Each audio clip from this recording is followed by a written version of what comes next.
On to the semifinals. North Central beats Delaware Valley 31-14. Muhlenberg awaits in the next round. Head coach Jeff Thorne on the show to talk about that, and we talk about the Ghilardi bid for Brock Rutter. All that and more is next on the Red Zone.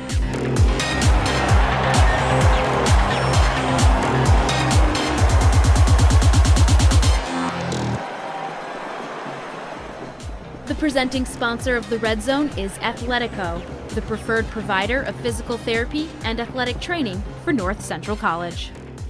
Welcome into the Red Zone. Head coach of the football team, Jeff Thorne, is on the show, and congratulations. Big win to project you guys into the semifinals. Thank you. Delaware Valley, I thought, was the best defense that you guys had seen since Wheaton. That includes a Mount Union team that was previously ranked number 2 in the nation.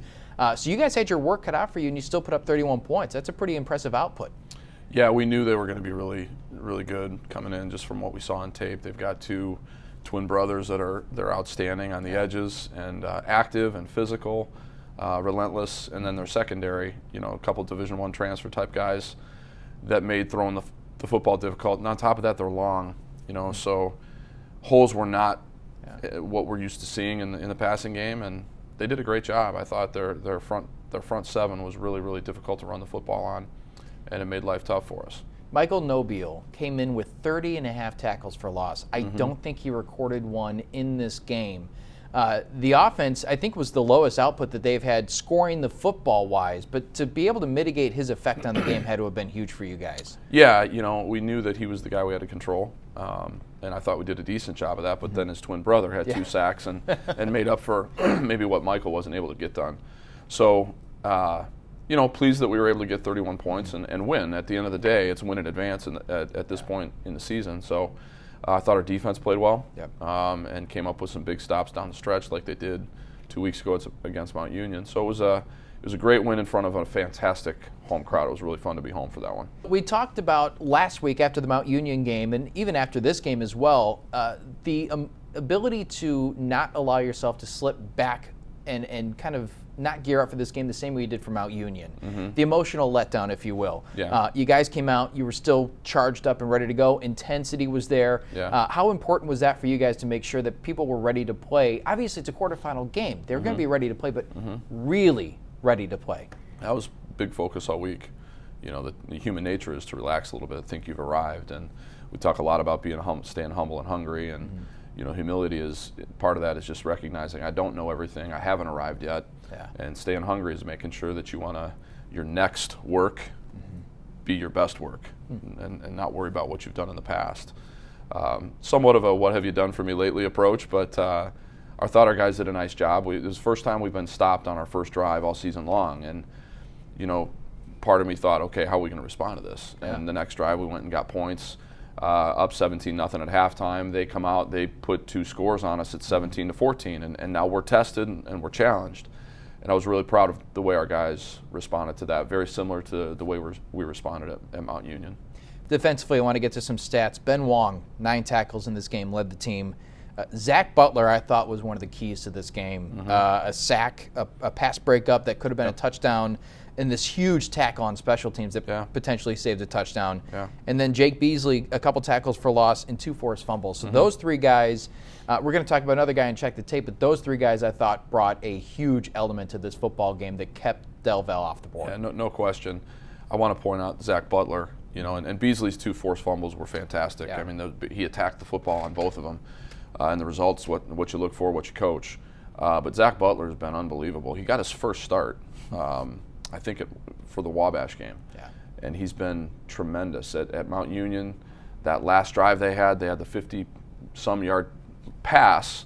That guy's gone, except Zach Butler is sprinting from the other side of the field, never broke stride, dives, makes the tackle at around the 10-yard line.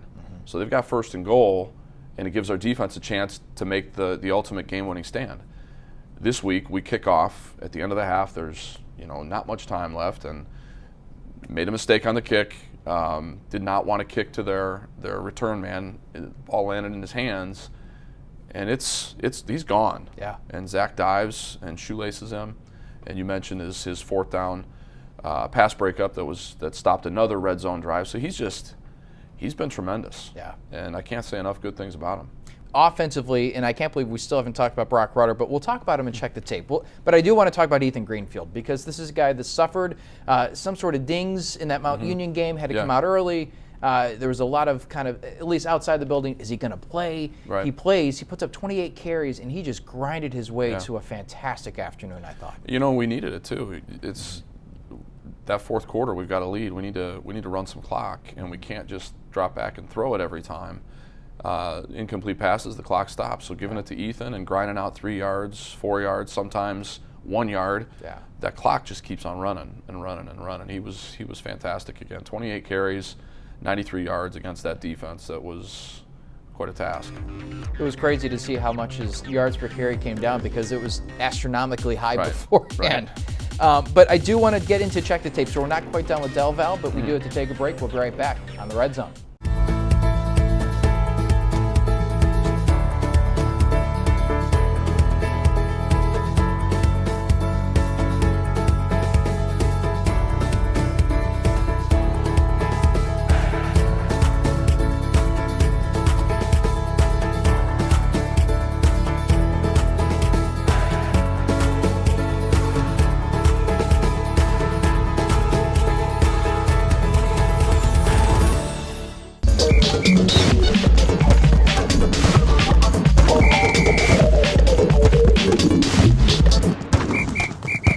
This Red Zone segment is brought to you by Arena Americas, specialists in providing full-service rental solutions for events and special occasions of all sizes.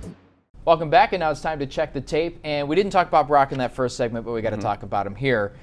This was a throw to D'Angelo Hardy over the middle that not only was it a spectacular throw, but for D'Angelo to kind of turn his body, contort his body, and make this catch, I thought was fantastic. Yeah, he played really, really well again. You know, we've talked about him the last few weeks. He just keeps improving. It was a great catch. You know, we ran some verticals. We thought we could find some space in the seams there against their cover 3, and Brock made a good throw. Great job by D'Angelo of high pointing the ball and, you know, getting his hips open to the ball and making the catch. Earlier in the season, you mentioned that Ethan Greenfield was kind of in his end of his first season because he missed some time last year. We're so deep into this year now that it feels like D'Angelo Hardy is already into maybe year 2. Yeah. Have you seen the progress that a year 2 player would have made? It's really funny that you mentioned that, because Coach Spencer and I were discussing exactly that last night. And that's the value of being in the playoffs and going deep, is all these young players are getting more reps, whether it just be practice for guys who aren't playing or for your players, young players who are playing. You're right. I mean, we're going on game 14 of this season. So he's 4 games into his sophomore year, you know, in a program that doesn't get a chance to play in the playoffs. So there's tremendous value in getting into the playoffs. Obviously, it's exciting, and it's the goals that you set for your program. But the growth that you see from your young players over the course of this experience is really fun to watch, and it's important. And also, by this pace, Brock, I think, is like a 7th-year senior, so it's kind of cool. Right. I do want to talk about the Beasley forced fumble the second time around. Tyler Rich got credit for it. He did wrap the guy up first, give him credit for that. But I think Beasley was the one that came in and kind of sideswiped him, and it's opportunistic football for Jake. Well, those are things we practice. You know, guys wrapped up, and the second guy, third guy coming in, attacked the football. Jake did exactly that. Great job by Tyler of getting the guy under control, and then, you know, second time in the game that Jake was able to pry one loose. And then the last one, Taha Ihan. This is a guy that we've seen flashes of brilliance from, and it seems like we're seeing them more often now in the playoffs. He came around the edge like a missile on this last play. I think it was to end the first half was the sack. Yeah. But what is his contributions been like lately? Phenomenal. I mean, Taha, it means a lot to him. His teammates really mean a lot to Taha, and you see that in how he plays. He plays with passion. He's extremely fast. He's maybe a little bit undersized for a defensive end from, you know, a height and weight. It's about 220, 225 pounds. But he's explosive. His lower body is very, very powerful. And so when he gets into people, he can use some of that leverage and that explosive power to compress the pocket or just beat somebody with a speed rush or make a quick move. And we're seeing more and more of that every week, and we're going to need it on Saturday again. Perfect segue into Muhlenberg. Second straight week that you're facing a program that you have very little familiarity with. I'm sure that the nights are more and more sleepless as you prepare for a team like this, but what exactly do they present? Fantastic defense. You know, they've got a first-team All-American defensive end, South Region Player of the Year 2 years in a row. Offense, their quarterback was the Player of the Year in their league, was first-team All-Region for the South Region. They've got an All-American tight end who's dynamite. So they absolutely have a lot of weapons. Yeah. They're long and athletic on defense, very disciplined, extremely well coached, both sides of the ball. So, you know, this is the fourth time this year we're going to face a top 10 defense. I think it's the third week in a row we're going to face a top 10 defense. So we're excited about it. It's just another great opportunity to test yourself and get to go on the road in Allentown, Pennsylvania. I pulled up the old Billy Joel song, Allentown. I had a chance to listen to that on Sunday. So we're excited about the opportunity and where we are as a program. Second time in the semifinals. This group has a chance to do something that's never been done here before and plant their flag as, hey, this was the 2019 team. And that's meaningful to everybody involved. All right, we'll get you out of here on this. What topic, you cannot say football, Okay. What topic could you give a 20-minute presentation on without any preparation? Cell phones.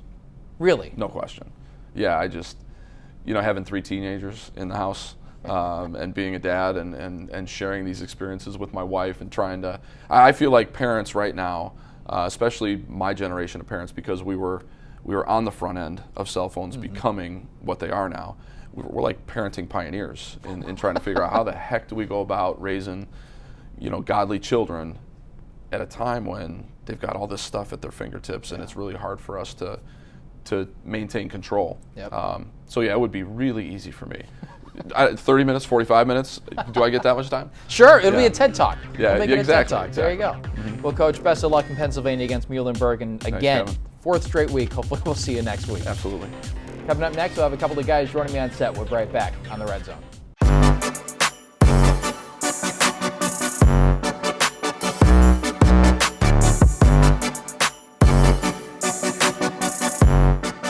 This Red Zone segment is brought to you by Jimmy John's.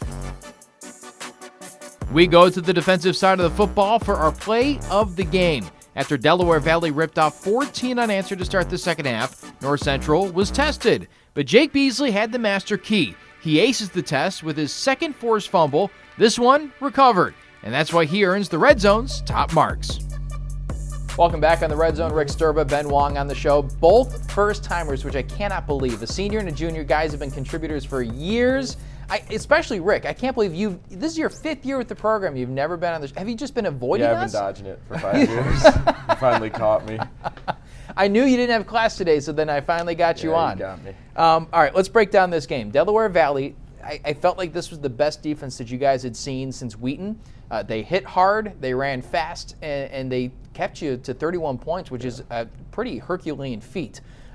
Did you feel like that out there, that they were a really good defense? Yeah, I definitely think those 2 defensive ends, 9 and 7, the twin brothers were good players, probably the best DNs we saw all year. So they gave us some challenges, and but I mean, 31 points and one of the best defense we saw. You can't really complain about that. No kidding. You faced the number 2 ranked defense in the nation 2 weeks in a row, and I think you put up and combined, you're probably good with 90 points, I think, right? Yeah, right around there. What does it say about you guys? I want to talk about the offensive line in particular. Don't forget about Brock and Ethan, but put those guys aside. What your job has been accomplished the last 2 weeks, hasn't it? Yeah, for the most part. I mean, if we can protect Brock, gives him time to get Andrew open, and then big plays are going to happen. And then with Ethan, you just got to make the tiniest hole, and he's going to get through and get you 5 because he's always falling forward. So, I mean, if we do our job, there's really no stopping us. It's a lot of fun to watch. Now, Ben, you guys, you held Mount Union to 14 points in the second half of that game, and it felt like that carried over into this Delaware Valley game. They came out in that second half, and they got those 2 scores, but aside from that, you guys were lights out. How have you guys made that progression from the early season to now and being the unit that you are now? I really think it's just trust in each other, because I wouldn't say we played as individuals at the beginning, but when we finally learned that once everybody does their job, people will take turns making the plays. That's something Coach Sinclair always says, is you don't have to do anything more than your job, just do your job, and everybody on the defense will take turn getting a shot to make a big play, a tackle, a sack, interception, something like that. In this game, there were some guys that elevated their game. You led the team with 9 tackles. Zach Butler impressed the heck out of me in this one. The sack, the pass breakup, the tackle on special teams. Can you talk about the emergence of certain guys at key points in the year? Julian Bell, Zach Butler, Braden Lindmark, these guys that come up with these huge plays. Yeah, I mean, we've been joking the past couple of days that Zach Butler's been like the unsaid playoff hero that's just emerged out of nowhere, but really he has been. I mean, in the Mount Union game, and on their final drive, if he doesn't start sprinting as soon as their quarterback throws the ball, that might have gone into overtime. If not, we lost on a 2-point conversion there. And then right before the end of the half on that kickoff versus Delaware Valley, he made a huge shoestring tackle that allowed us to live for those last 20-some seconds and then go into halftime with still a shutout going. Yeah, really big plays. And I feel like the defense keeps getting these contributions from different guys every week. Offensively, it's the same guys every week. And that's a good thing because you got some of the best players in the nation. Brock Rutter's a Gallardi Trophy finalist. You got Ethan Greenfield, who leads the nation, and I think total touchdowns, all-purpose yardage. Kaminsky's got the most ridiculous stats I've ever seen, and I played Madden for 20 years. So what is it like having all these skill position guys doing what they're doing on the offensive end? It makes our job a lot easier. We just got to block for 6 seconds, and then they can go be athletes. We just got to put our heads down and work, and they're going to do good things for us. So. We talked right before we hopped on set how those tense moments when the regular season winded down and you didn't know whether you were in the playoffs, you were, by all accounts, the last team in the field. To be a senior, to be a fifth-year senior, you and Brock, fifth-year seniors, to make that realization that, hey, we got some more football to play. What was that like? I mean, like I said earlier, we thought we were done. Yeah. We didn't think we had a good enough performance in that last game to put us into the playoffs. And when we found out, we both looked at each other and were like, we got to go win this whole thing because otherwise it means nothing. And now you're here. Yeah, exactly. We got to go one game at a time still. Is it hard? Or is it easier to focus in on the next opponent at this point? I think it's easier. You got to focus on what's in front of you. Yeah. So that's kind of how my approach has always been, too. Well, it's been fun for us. Watching the bracket, you guys got rid of the number 1 team. Mary Hardin Baylor fell. Wheaton lost on a crazy final play. But to be in this moment, Ben, obviously he's one of the leaders of the defense. How do you try and keep everything in perspective that the next practice, the next snap, the next moment has to come first? Well, I mean, after the Mount Union game, there was kind of, as Coach said, we had kind of had a hangover, coming to practice next week. But I think what's easy about trying to stay locked into each game at a time is that every week now we're playing a top 10 ranked opponent. So you can't look past it like we might have looked past some of the lesser CCIW opponents we played. Interesting. And this is going to be the first time I think either of you guys have had a chartered flight to a game, right? Yeah. You kind of excited about this whole experience? Yeah. Yeah. The headache won't be there for the traveling. Well, hopefully, unless you don't like flying. Either of you guys averse to flying? No, should be good. All right, cool. All right, so Muhlenberg, we don't want to get into specifics, but you excited about what they present versus what you guys have? Yeah, definitely. I think we match up well with their defense, and I think it'll be a good game for sure. So, how about from the defensive perspective? I mean, I would agree. I think we match up well. They're more disciplined than they are athletic, so I think that kind of plays along with how our defense plays. Yeah. We're going to move past this. We're going to go to the quick hits. We'll get you out of here on this. First one, what topic, we'll go Rick first. What topic could you give a 20-minute presentation on without any preparation? Fishing. This is Really? what I do all summer. It's what I do all spring. Try to do during football season. Don't really get a chance to go out, but that's my passion second to football. Interesting. Yeah. Wait, so how young did you start? Oh, probably like 2 or 3 years old. Okay, so you've been doing this your whole life. Nice. It's always been one of those. What's the biggest fish you've caught? I'm not fishing for big fish. I'm just fishing for quantity at this point. Really? Yeah. Oh, cool. All right, nice. Ben, how about you? Well, this is going to sound very typical of me, but something I've already really enjoyed and presented on is my research that I've done with one of my close faculty mentors. So I could talk forever about that. Which is what? He studies drug addiction, particularly oxycodone. Wow. So we give animals drugs and pretty much study how they behave. Interesting. That is very fascinating, and those are both discussions that I would pay attention to.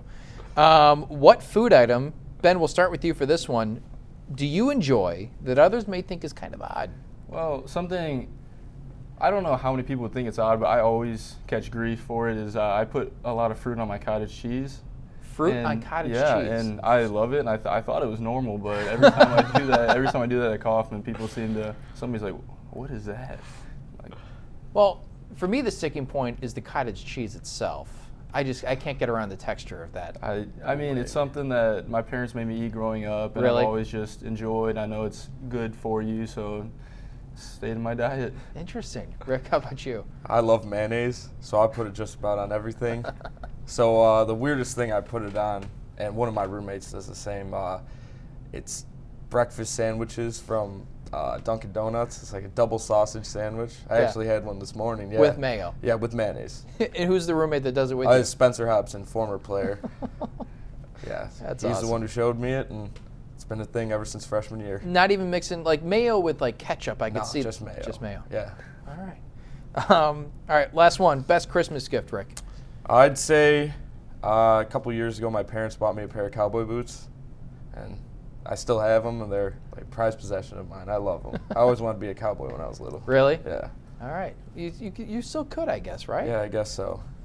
Ben, how about you? I would say all the Lego sets my parents used to buy me. Those are probably my fondest memories of Christmas growing up as a younger kid, and still cherish those memories to this day. Well, maybe you can make some cowboy boots with the Legos. You guys can both take those down to Texas when you guys make the championship game. Guys, thanks for stopping by, and best of luck in Pennsylvania. Thank you. Coming up next, we'll go to the Cardinal Corner. We'll be right back on the Red Zone.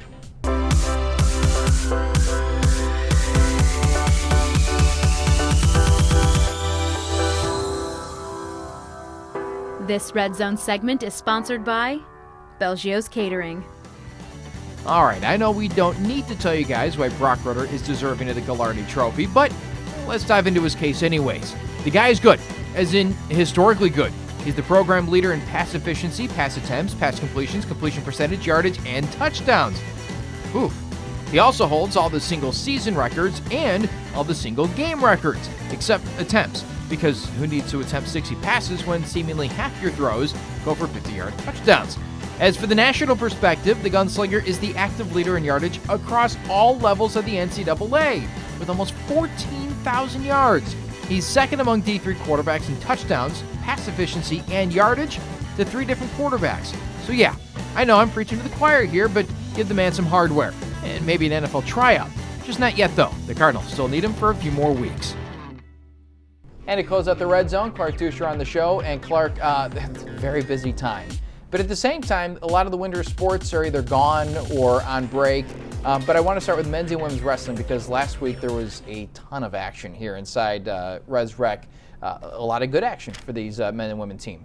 Yeah, doubled it up this year with a women's tournament for the first time, which we were glad to be able to do in our first season of competition. We were able to get a lot of really good teams in here. And wound up with one individual champion in Amanda Martinez at 130 pounds. So, definitely glad to be able to get that going and create another competitive opportunity for the women. On the men's side, Robbie Priest and Mark Fleener both came up with individual championships. Fleener's a guy that's been on the team for a long time, so good to see him enjoy some success. And Robbie's just a phenomenal talent at 125, the kind of guy you don't see at this level very often. So the coaches are really excited to see what he can do. Coaches were excited, but I'm sure they were also very tired. It's a long day, but one thing they did say was that they got to really focus on coaching once the tournament got on because, with the football game happening at the same time, we were really stretched to the limit in terms of administrative personnel. So the wrestling tournament, by and large, was administered by graduate assistants. Wow. And I knew it was going well when I didn't hear anything about it. For the duration of the football game, no news is good nobody news. called, nobody texted. I was not needed for anything at all during that time, so I figured things must be going okay. And it turns out that was the case. Either that or the whole building just came down and you just... One way or another, I don't need to be anywhere near it. So yeah, that was good to see, and we were glad to see that the coaches could just coach at an event like that rather than having to run around and do all kinds of other things. Wow, successful day all the way around at the athletic campus. Before we get to football, I want to go to men's basketball because they came up with their first conference win, and they did it with a diversified starting lineup where they brought in some guys that haven't typically started before. Now that they're 6 or 7 games into the season, they haven't had a chance to see, what might work and what could be done better, and what might be a better combination of players to start a game. Matt Capoletti came off the bench. Still played, roughly the same amount of time that he wound up playing, but we have a junior college transfer, Matt Hellwig, who got into the lineup for the first time and has been able to do some things. He's scored in double figures, I think, the last 3 games. Gives us another shooting threat on the outside, and if they think that's going to be a better combination to get them going and get a strong start, which they certainly had on Saturday, that may be something they keep going with going forward. And they've got a long ways to go until their next home game, which I think comes in 2020.